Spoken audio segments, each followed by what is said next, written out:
All right, guys, so I'll go ahead and get started so that Mr. and I can get ready. Thank you so much for your compliance and thank you for holding on tight. So welcome to the first episode of the Youth Meets SDGs series. We're super happy to have you guys. This series is going to start from today and once every week until the second week of September continue on a variety of topics which are covered by the UN Sustainable Development Goals, which they plan to accomplish by 2030. The series is intended to give you guys a sort of platform to understand issues that we don't get usually taught in a normal standard curriculum. So thank you so much for showing up in these unprecedented times. It's very hard to continue learning as intellectual leaders. So your ability to strive for success and build upon your knowledge is admirable, and props to you guys. So before we get started, I'm going to give a little bit of information on Global Youth for UNICEF and introduce Mr. Inayat, and then he can take the floor from me. So Global Youth for UNICEF is an international network of high school and undergrad college students who are interested in supporting UNICEF and their cause for advocating, fundraising, and fighting for children's rights. If you'd like to join us, all the details will be linked below in the Q&A at one point. So we'll make sure to have you guys access that. All our members are going to be chapter founders or presidents. So we train them with online webinars and videos and resource packets and all that good stuff to become really successful support group founders. We have 50 countries represented in our group, and we have 55 members from a variety of cities in the US and states and cities all over the globe. So it's an awesome initiative. So if you guys are interested in that, please do feel free to reach out to us at unicefglobalhs@gmail.com, or we'll have all the details linked below.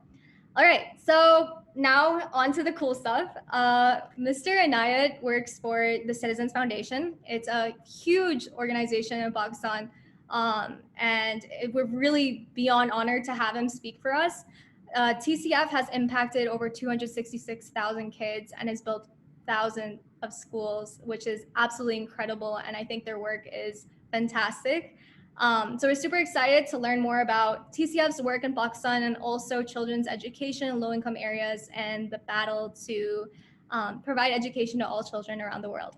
So without further ado, I will pass the mic to Mr. Inayat, and I hope you guys enjoy.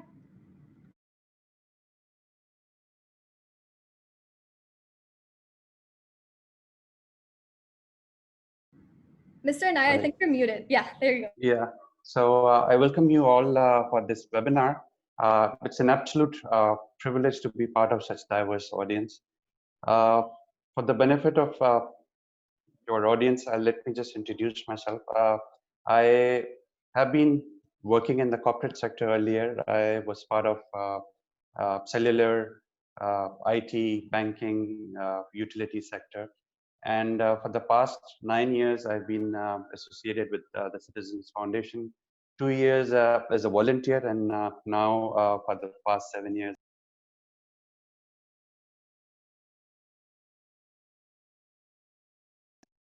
So I just wanted to again let you know, can we have the slide, please? Yeah, slide I'll share my screen.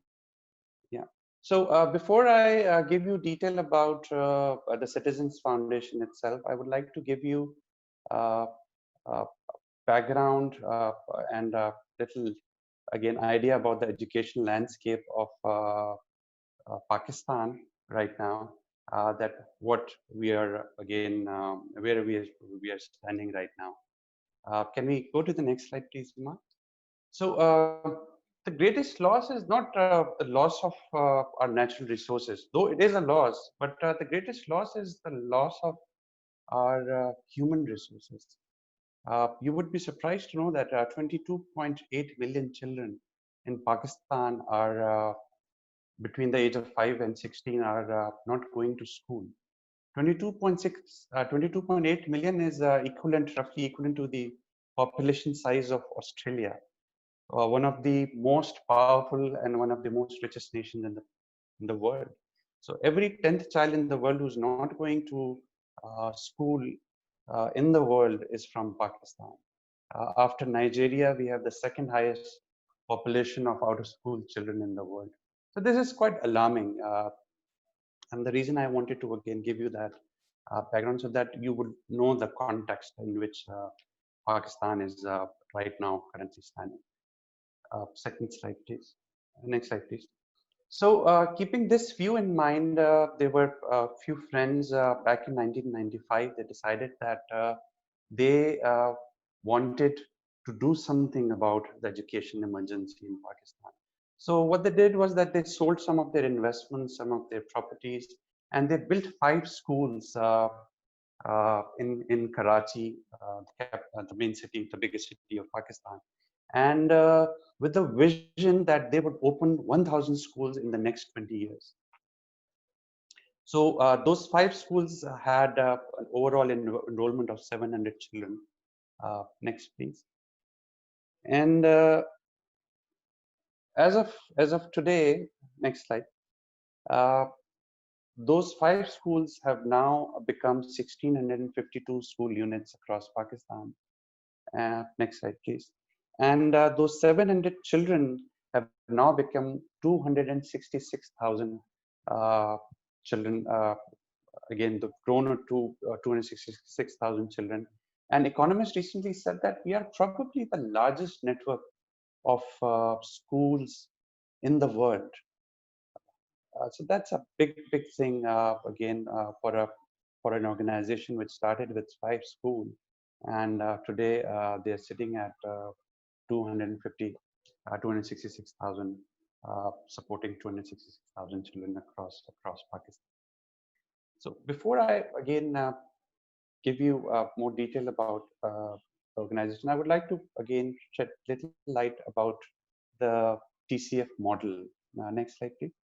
And TCF's model is very unique and very simple, yet it has a profound impact on the most impoverished communities of Pakistan.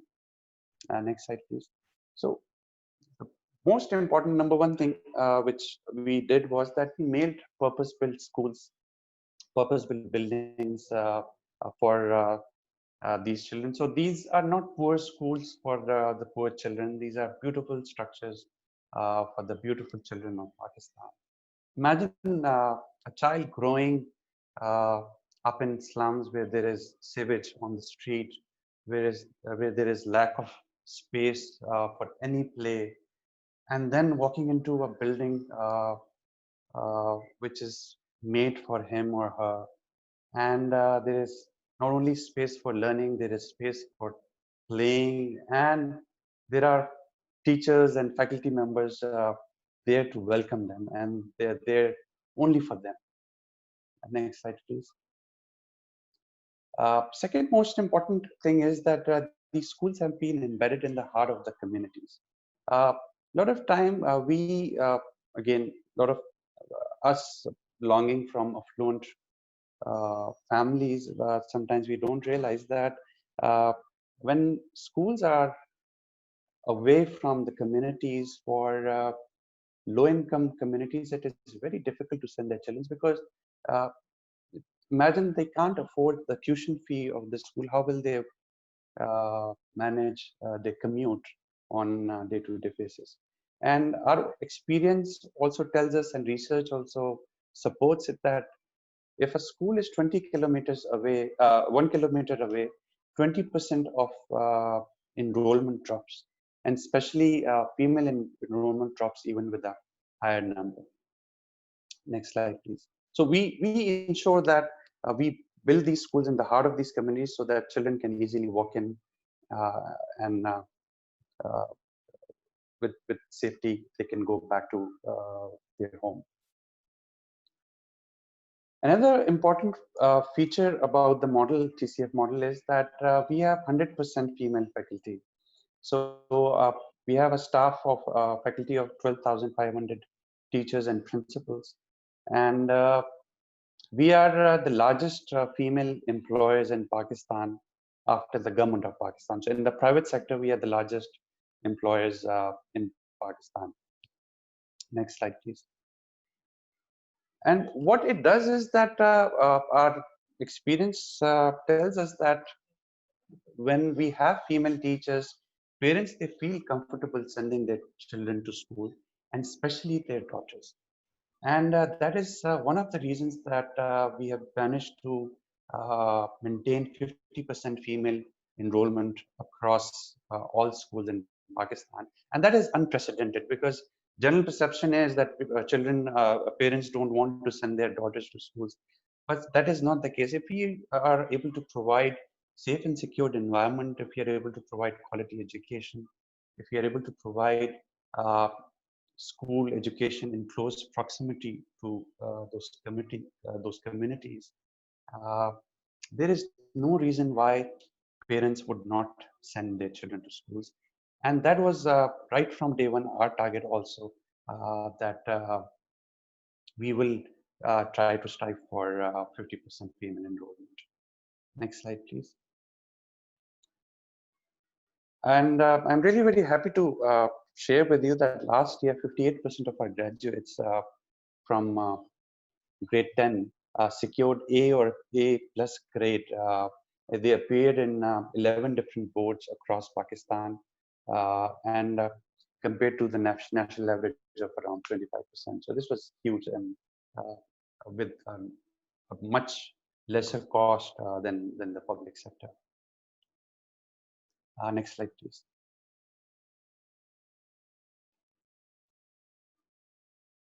So TCF is also recognized for its corporate excellence and governance and reporting. And we have achieved this through professional organization, and we get audited by KPMG, one of the top audit firms in Pakistan. And host of other local entities have also awarded and recognized TCF for its transparency, for its governance, and for its reporting standards and management practices. And that is one of the reasons that, again, not only in Pakistan, within Pakistan, outside Pakistan also, we have been recognized and awarded by a lot of international and national organizations. Next slide, please. So after crossing the milestone of 1,000 schools a few years back, we decided that in order to achieve and realize the real scale, we need to do some partnership with the government of Pakistan. So in close coordination with the government of Pakistan, we adopted, uh, now as of today, we are running over 350 schools across Pakistan.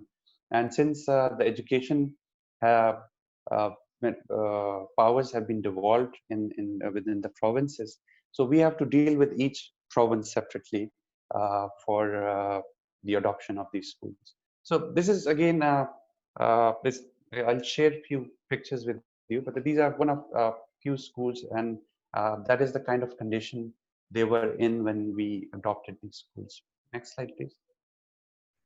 So most of these schools which were given to us were in tatters, shambles, and really in squalid conditions. Next slide, please. And to be honest, kind of space where we expect, this is the kind of space where we expect our children to walk in every day and hope to deliver something called education. I have personally visited these schools. They were in really bad shape. And to be very honest, without exception, I saw that corporal punishment was rampant in these schools, and uh, education, which we uh, thought was taking place, was not really taking place in these schools. Next slide, please.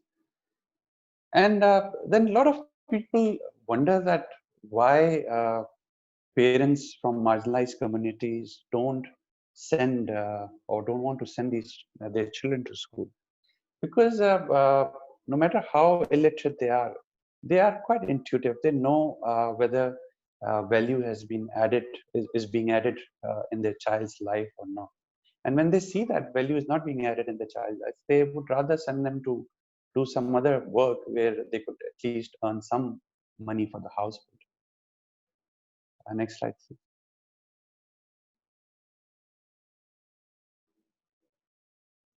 So through these images, you can show what condition most of the government schools are in. Next slide, please.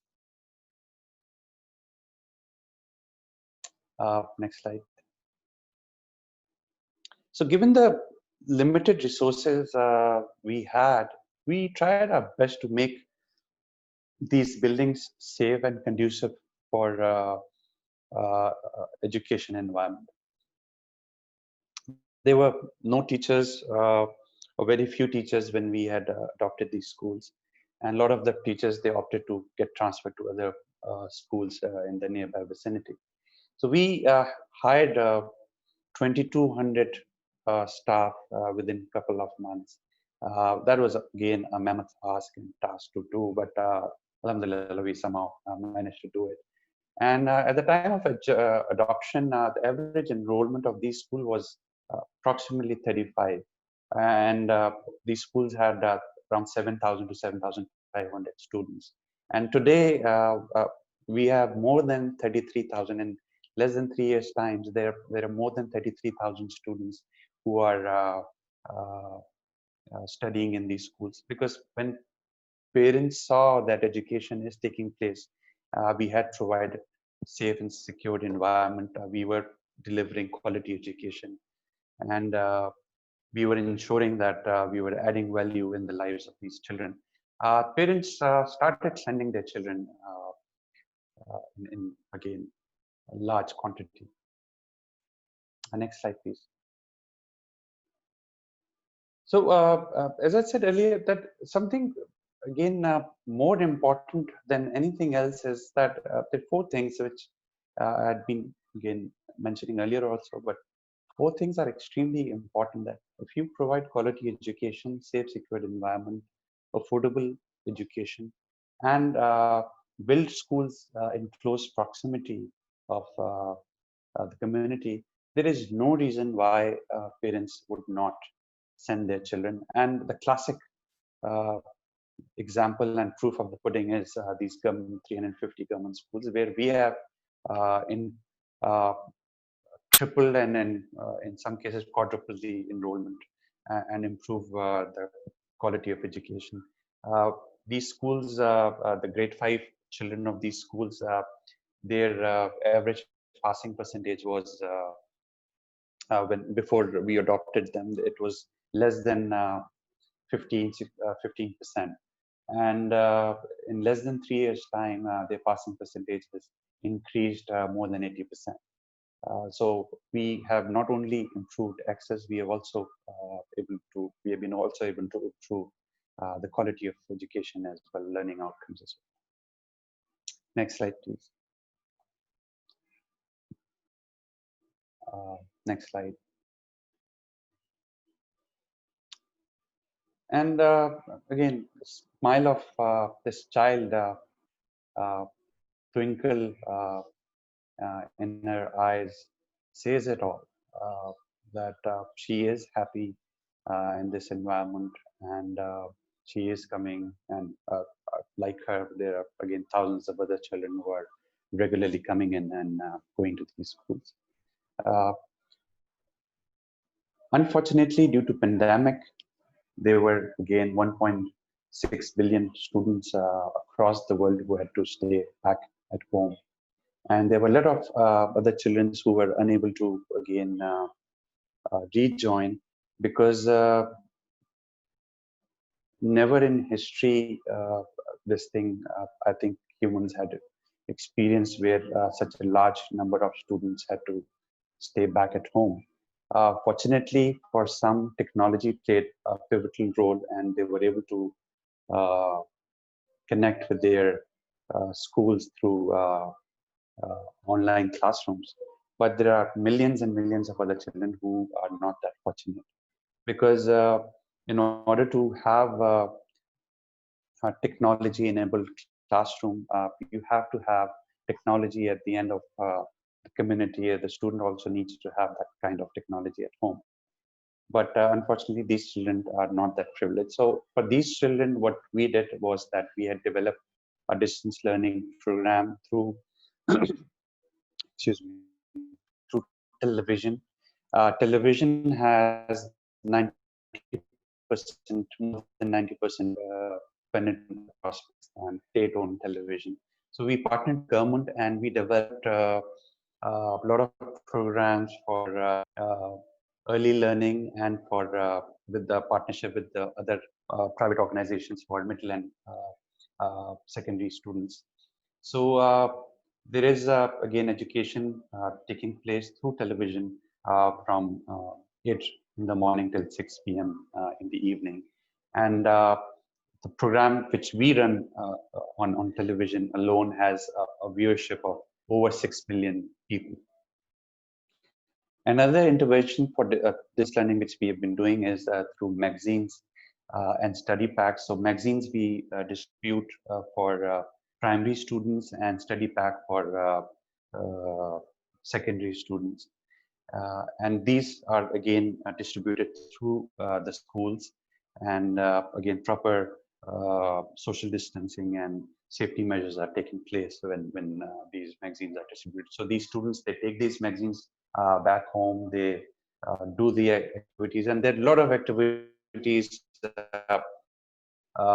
are stories there are again puzzles which they need to solve, the coloring, and a lot of again creative activities which we ensure that engaging activities which ensure that some kind of learning is taking place. Learning doesn't stop there.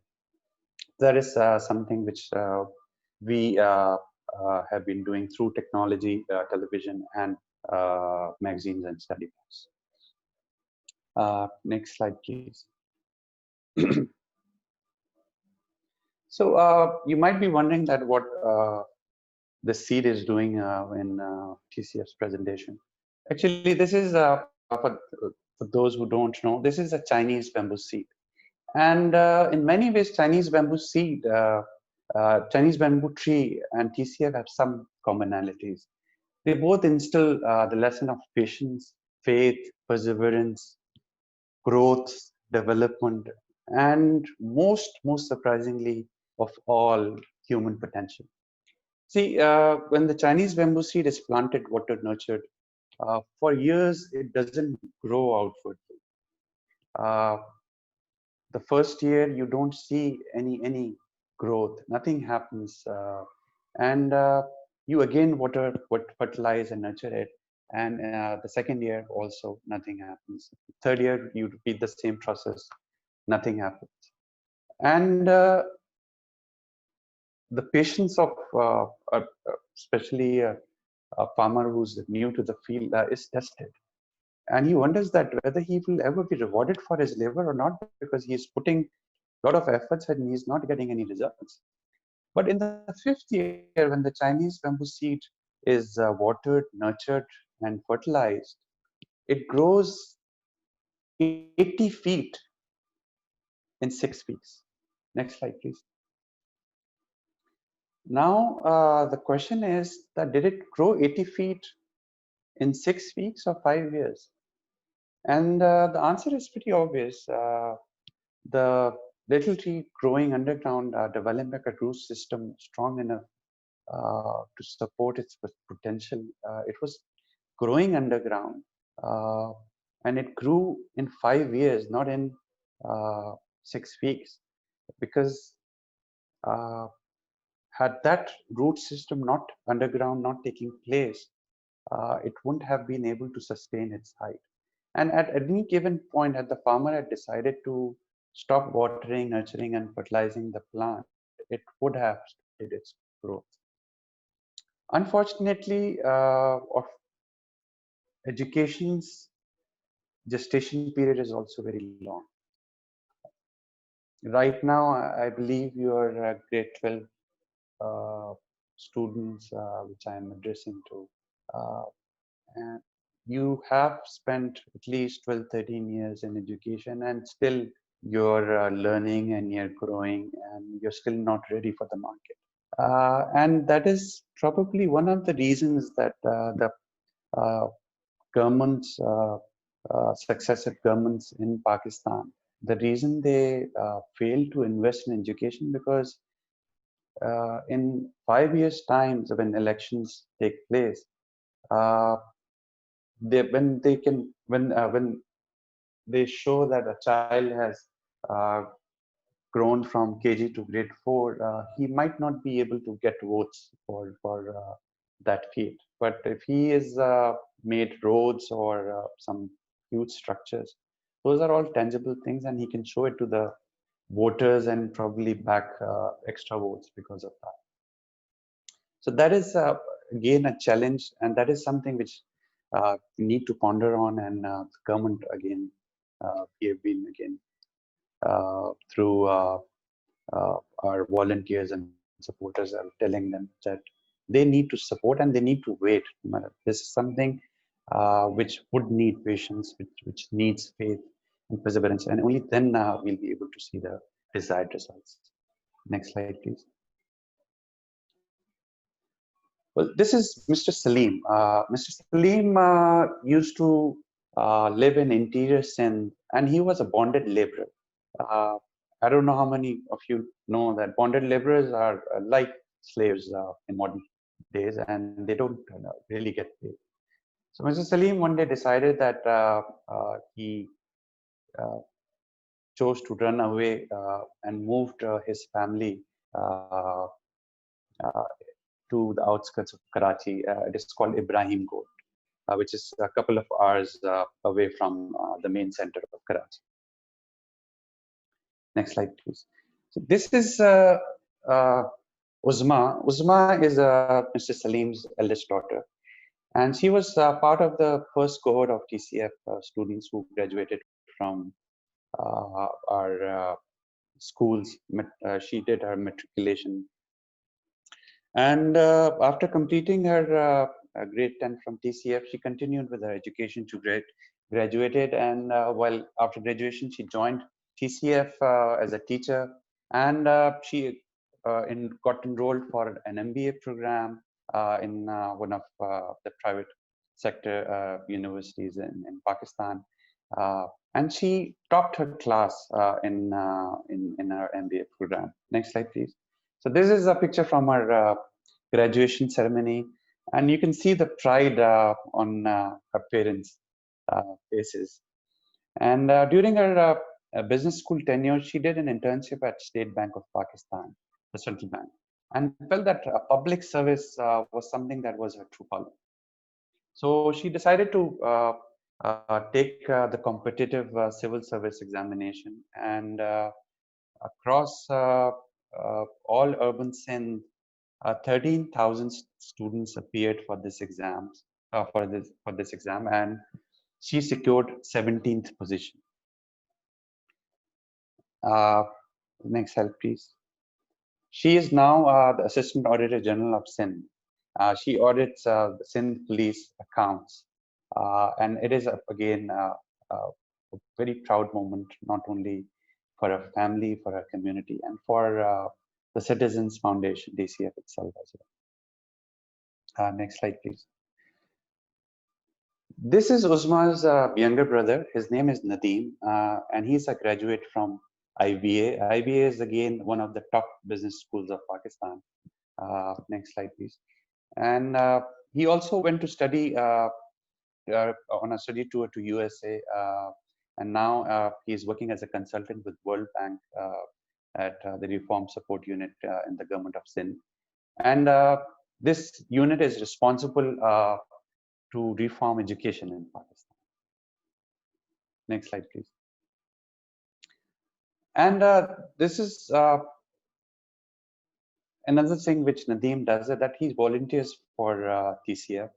He founded a platform called Alumni Development Department that is again purely made for the alumni of TCF, students who seek to get admissions into universities and colleges across Pakistan.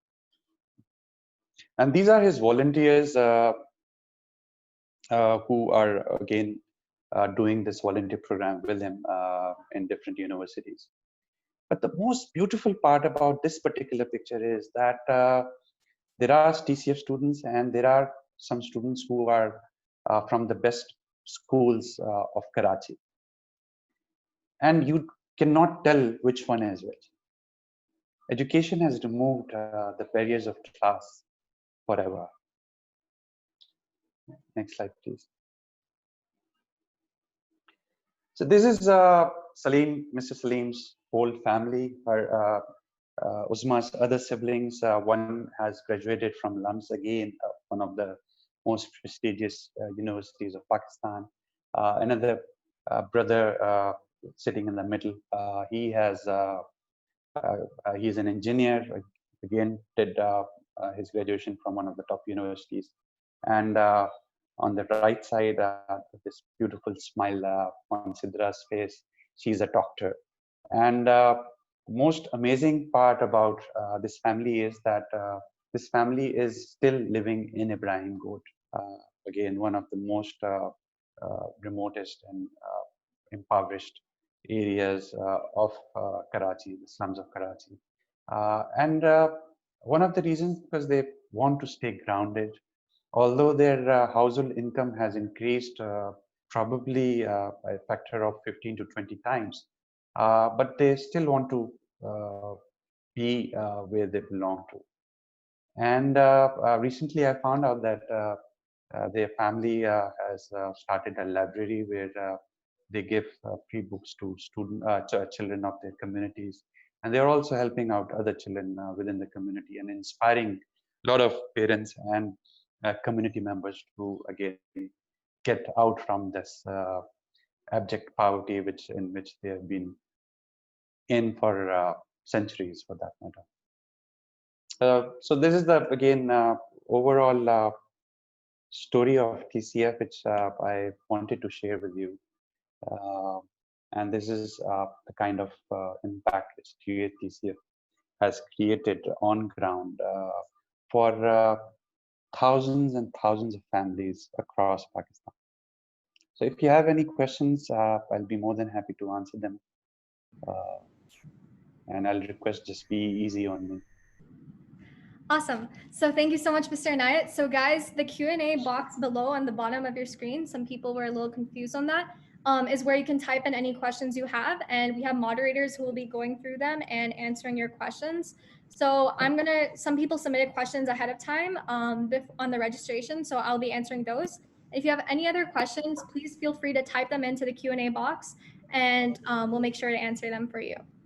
All right, so Mr. Inayat, the first question I had received was there's a huge stigma for girls and a lot of underdeveloped areas for getting education.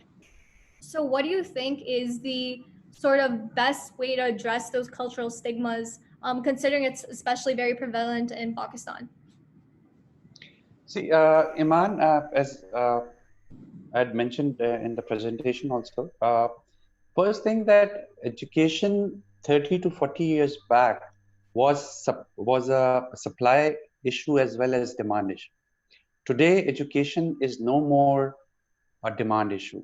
It is a supply issue only. So parents, they want to send their children to schools.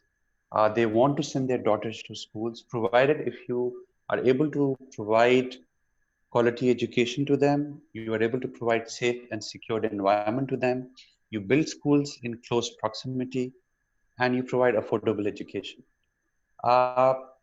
Without exception, without fail, we are running in schools in one of the most remote areas of Pakistan. And even in those areas, and again, impoverished areas of Pakistan, we have seen. Mr. Inayat, you're muted.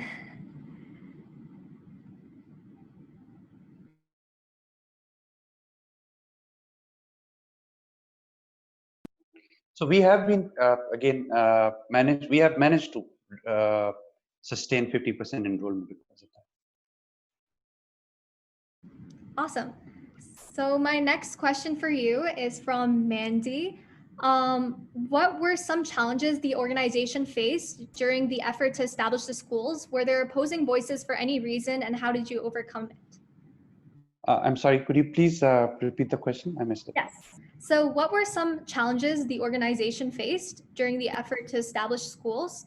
And were there any opposing people for the schools, and how did you overcome it? Well, actually, one of the biggest challenge right now, TCF, and right from the beginning we have been facing is again lack of funds. So we need again in order to achieve that kind of scale and reach out to so many communities and children, thousands of children, we need to raise a lot of funds for that. And again to sustain that kind of model for again for the sustainability for the children, it is imperative, extremely important that people donate to TCF generously, and that is one of the things. As far as as I mentioned earlier, that initially 25 years back there were challenges when parents were skeptic that why we are again opening school and what is the ulterior motive. But now since TCF has established its value, TCF has shown that it has uh, made a meaningful impact on ground for these children. So now seldom it happens that we face resistance on ground. Definitely. That's amazing, and I think that's remarkable that you guys have achieved such large scale impact, even with going through those struggles. So the next question is from Rifki. So, what other groups has TCF worked with in the past or plans to work with in the future? Uh, One of the again biggest partnerships which we had was with the government, as I mentioned earlier, that we are managing over 350 schools. So this is one area which we think that there is a huge potential, and we can reach out thousands, even millions of more children through government partnerships. So the model is such that the government provides us the subsidy in current scenario. In some models we are getting subsidy from the government, and in some cases we are not getting subsidy from the government. But now since it is something, if we really want to do it on scale, the ideal thing is that the government, if it provides subsidy to TCF, we can manage those schools. So management will be done by TCF, and all the financial support is given by the government, and we can reach out thousands and thousands, because any organization which can manage 1600 schools can manage 5000 or 10,000 schools as well. My next question is from Sharon. She asks, can people outside Pakistan volunteer to work with you? If so, in what way? So, like any contributions that people outside of Pakistan can make? Yes, absolutely. We are actively looking for volunteers. And what right now, I don't have the link, but what you can do is that if you have Iman's contact details, you can just send the details to her, and we will get back to you, and we'll tell you that how we have a Bagban ambassadors program where you can become an ambassador of TCF sitting anywhere in the world, and you can support those children. So absolutely that can be done. And I'll highly encourage you, please do share your details with Iman, and I promise you that we'll get back to you. Definitely. And I have all of your guys' emails. And so when we're sending in certificates and more details, I will definitely send you guys all my contact details. So you guys have that if you want to further contact any of the organizations we speak with. All right. So my next question is, so TCF has a huge impact with so many schools all over Pakistan. So someone asked that, you know, considering so many large numbers of these schools, it must be a little bit difficult to manage them or in some way. So how do you continue to grow and manage more schools and still remain true to your goal? I'm sorry, I missed the last part. So could you please Yeah. repeat it again? Yes. So TCF has a huge impact and manages a lot of schools. So it can be difficult sometimes for businesses or organizations as they're growing to make sure that the quality of each school remains consistent. Um, Okay. yeah. So how does TCF, I Yeah. guess, navigate? Okay.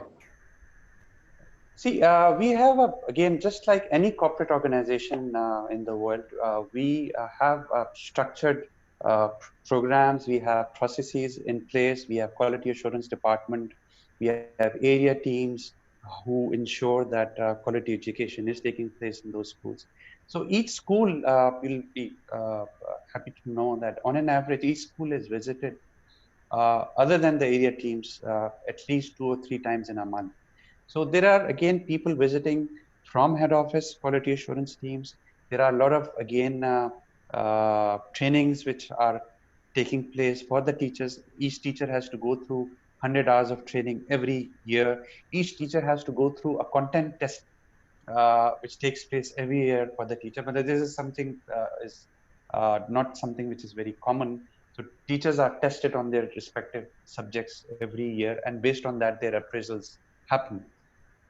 So there is a very good monitoring and support system which is in place, which takes place on regular basis, which ensures that whatever trainings, whatever material which has been provided to those schools is being utilized accordingly.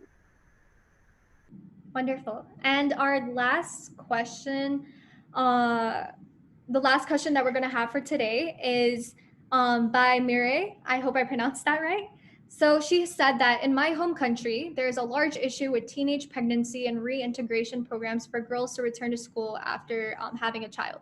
Has TCF ever dealt with this? And how do you work with the government to create a course of action?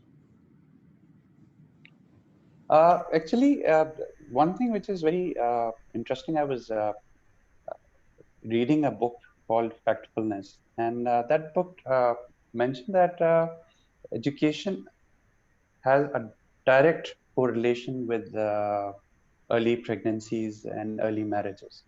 And it has nothing to do because sometimes we associate early marriages with certain religions or certain cultures or certain countries. But the fact of the matter is that whichever country was able to inculcate more education in their system, they automatically reduced early marriages and early pregnancies. So this is again something which we have also experienced that the more students who get education, the more right and the more power we are able to give to the female to make that decision, to make that choice whether she wants to get married at an early age or whether she wants to get pregnant at an early age. So the less education there is, the higher the chances are of getting early pregnancies or early marriage. Wonderful. So those are all our questions for today.